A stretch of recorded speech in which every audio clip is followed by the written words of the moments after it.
ক্ষেত্রে আমি যে শহরটা থাকি বুসানে, খিমে বাজারে যে রুহুল ভাই যে দোকানটা বা আমাদের অন্য যে দোকানগুলো আছে বাঙালি, এখানে আসলে আসলে কি প্রাণের একটা জায়গা খুঁজে পাই। মনে হয় আসলে আমরা বাংলাদেশি আছি। বাংলাদেশে যতটা দূর থেকে কোরিয়া আমরা আসছি, এইখানে আসলে মনে হয় না আমাদের যে আমরা আসলে অনেক দূরে আসছি। আমাদের যে বাংলাদেশতে গেট টুগেদারের জন্য যেমন আমিন ট্রেডার্স, আমিন ভাইয়ের দোকান আছে, তারপর অন্যান্য কিছু দোকান আছে, মসজিদ আছে। এখানে আমরা সুন্দরভাবে বাঙালি একে অপরের সাথে সপ্তাহে একদিন হোক বা মাসে বা হোক বা যে কোনো সময় আমরা সাক্ষাৎ করতে পারি। বোঝা যায় যে হ্যাঁ, কোরিয়াতে বাংলাদেশিদের কত সুন্দর ব্যবহার সবগুলো পাওয়া যায়। দক্ষিণ কোরিয়ার খিমে শহর বন্দরনগরী ও সমুদ্র সৈকত বেষ্টিত বুসান থেকে কাছাকাছি দূরত্বে এই শহরটি। বিভিন্ন ধরনের ব্যবসা প্রতিষ্ঠানে সমৃদ্ধ একটি বাণিজ্যিক এলাকা এই খিমে। সপ্তাহের প্রতিদিন প্রবাসীদের কোলাহলে মেতে থাকে এলাকাটি।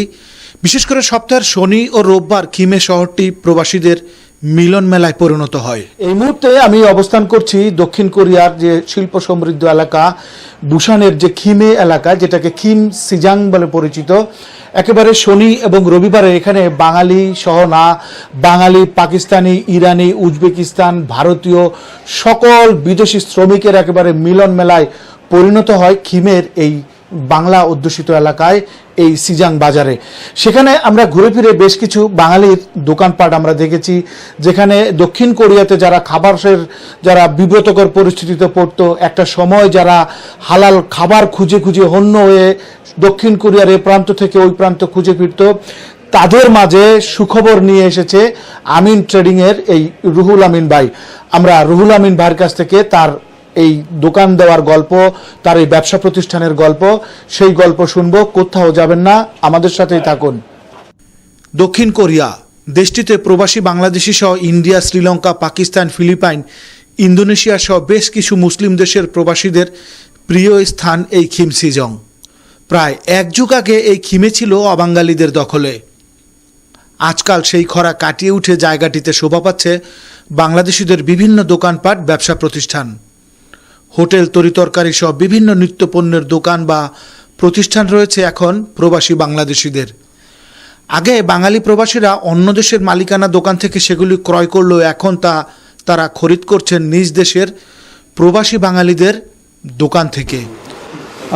সর্বপ্রথম আমি এটাই বলতে চাই যে প্রসিদ্ধ এটাই যে আমরা ফরেনার আইসে আমরা কোরিয়ানদের সাথে ভালোভাবে কথা বলতে পারি না। একটা জিনিস কিনতে গেলে আমাদের মনের ভাবটা প্রকাশ করতে পারি না, আর তারাও যা বলে তাও আমরা পারি না। যার কারণে খিমে সিজনে আসলে এটাই ভালো লাগে যে আমাদের বাংলাদেশি পরিচিত মুখ, এই যে আমি আসছি ফোন কিনতে, আমার মনের ভাবটা আমি তাদের কাছে সুন্দরভাবে প্রকাশ করতে পারতেছি।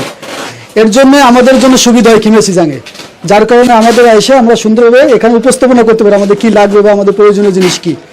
এটাই আমাদের জন্য সুবিধার বিষয়। সবচেয়ে বড় কথা আমাদের বাংলাদেশিরা ভাইরা সুন্দরভাবে আদান প্রদান করে কেনাকাটা করতে পারি এবং যা কিছুই করতে পারি না কেন আমরা তাদের সাথে সুন্দরভাবে কমিউনিকেট করতে পারি। এটাই আমাদের জন্য সুবিধা।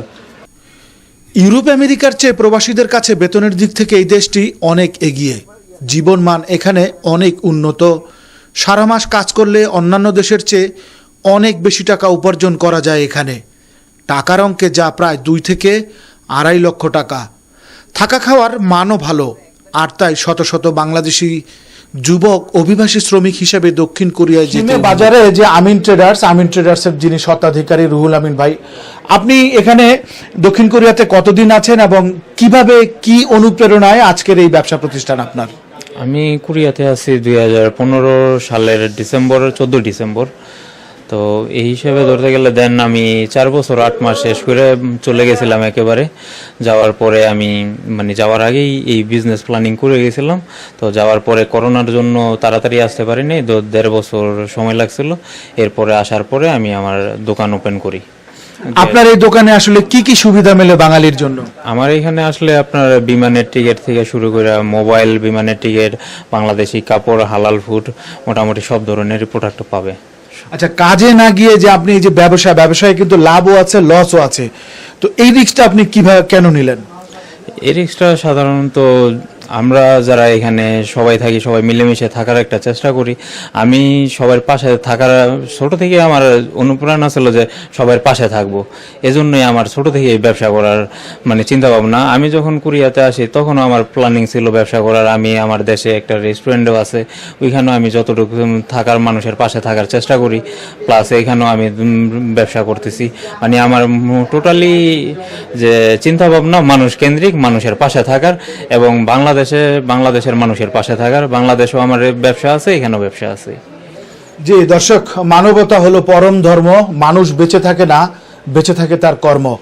রুহুল আমিনের মতো এমন বাংলাদেশি আছেন যারা বাংলা ভাষাভাষী মানুষের জন্য, বাংলাদেশি মানুষের জন্য যারা নিজের জীবন জীবিকাকে উৎসর্গ করে দিয়ে দক্ষিণ কোরিয়ার এই যে কর্মব্যস্ত জীবনকে পাশ কেটে টাকার লোভকে উপেক্ষা করে যারা ব্যবসায় নিমজ্জিত হয়েছে, তাদের ভিতরে আমাদের এই খিম সিজংয়ের রুহুল আমিন ভাইও একজন। রুহুল আমিন ভাইয়ের এই দোকান নিয়ে আমরা আরও অনেক গল্প শুনবো, আরও বাঙালি মানুষের কাছ থেকে তার অনুভূতির কথা শুনবো, এবং বাংলা কমিউনিটিতে যে সকল মানুষগুলো অবদান রেখে চলছে তাদের গল্প তুলে ধরবো। সে পর্যন্ত কোথাও যাবেন না, আমাদের সাথেই থাকুন। মধ্যপ্রাচ্য বা মালয়েশিয়ার শ্রমবাজারে যখন বাংলাদেশিরা নানা ধরনের প্রতিকূলতার ও পরিস্থিতির মুখে, তখন সম্প্রতি দক্ষিণ কোরিয়া এক আদর্শ শ্রমবাজার হিসেবে আবির্ভূত হয়েছে বাংলাদেশের সামনে। আমরা বিভিন্ন জায়গায় আমরা সব বাঙালিরা কাজ করি, তো যখন সপ্তাহে ছুটির দিন তখন সবাই আমরা এখানে আসি একসাথে। সবাই একটা মানে একটা বাংলাদেশের মধ্যে একটা আমাদের একটা অনুভূতি সৃষ্টি হয় পরিবারের মধ্যে। সবাই একসাথে এখানে আসি, বসি, সবাই আড্ডা দিই এই ভাইয়ের দোকানের মধ্যে। প্রত্যেক সপ্তাহে আমরা চলে আসি, যখনই সময় পাই, যখনই ছুটি হয় আমরা সবাই একসাথে সেখানে ঘোরাঘুরি করে আড্ডা দিই। এখানে বাংলাদেশের বিভিন্ন ধরনের এখানে বাংলাদেশের প্রোডাক্ট আছে। এখানে বিভিন্ন আমরা যখন কোরিয়া এখানে আসে, বাংলাদেশের যত রকমের প্রোডাক্টগুলো আছে আমরা এখান থেকে কিনে, এখান থেকে ইউজ করে আছি। এখানে অনেক রকমের প্রোডাক্ট আছে, তো আমরা এখানে আসে একসাথে এই আর কি।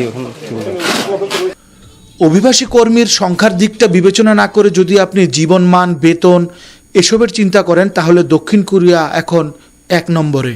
কারণ যারা এখানে আছেন তাদের প্রশিক্ষণ দিয়ে কোম্পানি সিলেক্ট করেই নিয়ে যাচ্ছেন। তাদের প্রত্যেকের বেতন 2 লক্ষ টাকার উপরে, আর ওভারটাইমে যে টাকা পান সেটা দিয়ে বেতন আরও অনেক বেশি হয়। চ্যানেল 4 টেলিভিশন 4G মোবাইল নেটওয়ার্কের সাথে প্রযুক্তি মিলিয়ে চলছে আমাদের পরীক্ষামূলক সম্প্রচার। আইন মেনে প্রযুক্তি প্রয়োগে আপনিও একজন সুনাগরিকের ভূমিকা পালন করুন, আমাদের সাথেই থাকুন। Channel 4 television, a house of quality IPTV production.